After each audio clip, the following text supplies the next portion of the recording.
America में राहुल गांधी के सरकारी एजेंसियों पर दिए बयान पर बीजेपी भड़क गई। केंद्रीय मंत्री अनुराग ठाकुर ने राहुल गांधी पर पलटवार करते हुए आरोप लगाया कि उन्होंने देश का अपमान किया है और कहा कि हर विदेश दौरे में देश का अपमान करना राहुल गांधी की आदत बन गई है। अंतर देखिए, जब जब राहुल जी बाहर गए तब तब उन्होंने देश के ऊपर प्रश्न चिन्ह खड़े किए। इससे पहले राहुल गांधी ने अमेरिका में मोदी सरकार पर संवैधानिक संस्थाओं के इस्तेमाल का आरोप लगाया। People are threatened. Cases are put on people. Agencies are used on people. Rahul के इसी बयान पर बीजेपी नेता उन पर भड़क गए। वहीं 10 दिन की अमेरिका यात्रा पर पहुंचे राहुल गांधी को सैन फ्रांसिस्को के एयरपोर्ट पर लंबा इंतजार करना पड़ा। इमिग्रेशन क्लियरेंस के लिए राहुल गांधी को 2 घंटे तक इंतजार करना पड़ा और इस दौरान उनके साथ एयरपोर्ट पर लोगों ने खूब सेल्फी खिंचवाई।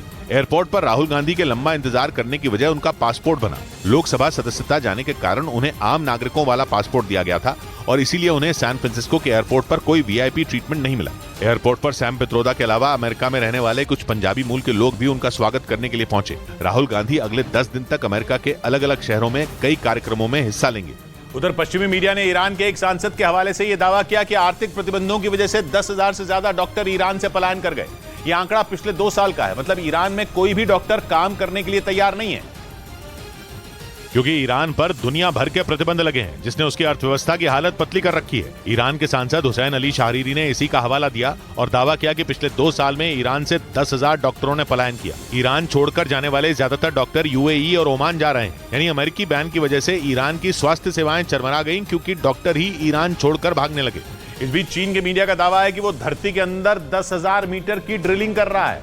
अगर ऐसा हुआ तो ये दुनिया में खोदी जाने वाली सबसे गहरी खुदाई होगी क्योंकि जमीन के अंदर 10,000 मीटर गहरा गड्ढा आज तक किसी देश ने नहीं खोदा। चीन के मीडिया के मुताबिक इस ड्रिलिंग से खनिज और ऊर्जा संसाधनों की पहचान करने और भूकंप और ज्वालामुखी विस्फोट जैसी आपदाओं के बारे में जानकारी मिल पाएगी। चीन ये ड्रिलिंग शिनजियांग इलाके में कर रहा है। साथ ही ड्रिलिंग के लिए जिस मशीन का इस्तेमाल किया जा रहा है वो बेहद मजबूत है। हालांकि इससे पहले अमेरिका और रूस ने भी जमीन के अंदर ड्रिल करने की कोशिश की थी, लेकिन वो फेल हो गए थे। इधर नए संसद भवन को लेकर चीन की मीडिया ग्लोबल टाइम्स ने भारत की तारीफ कर दी। साथ ही प्रधानमंत्री मोदी की भी सराहना की। ग्लोबल टाइम्स ने लिखा कि नई संसद के उद्घाटन के साथ ही भारत ने गुलामी के प्रतीक को इतिहास में बदल दिया, जिससे दुनिया में भारत की छवि एक विकसित देश के रूप में उभर रही है।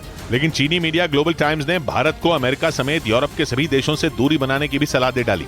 ग्लोबल टाइम्स ने पश्चिमी देशों को भारत और चीन के बीच दरार पैदा करने वाला बता दिया, लेकिन ऐसा करके उसने पूरी दुनिया को चौंका दिया क्योंकि चीन अक्सर भारत विरोधी रहा है और भारत की आलोचना के लिए चीन की शी जिनपिंग सरकार हमेशा ग्लोबल टाइम्स का सहारा लेती रही है। ऐसे में यह माना जा रहा है कि चीन तारीफ के बहाने नई चाल चलने की कोशिश में जुटा है।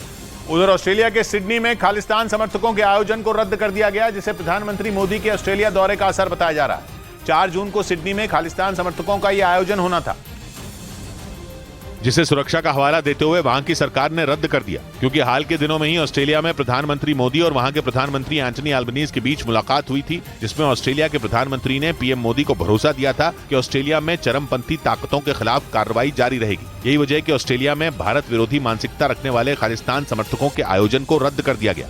इस बीच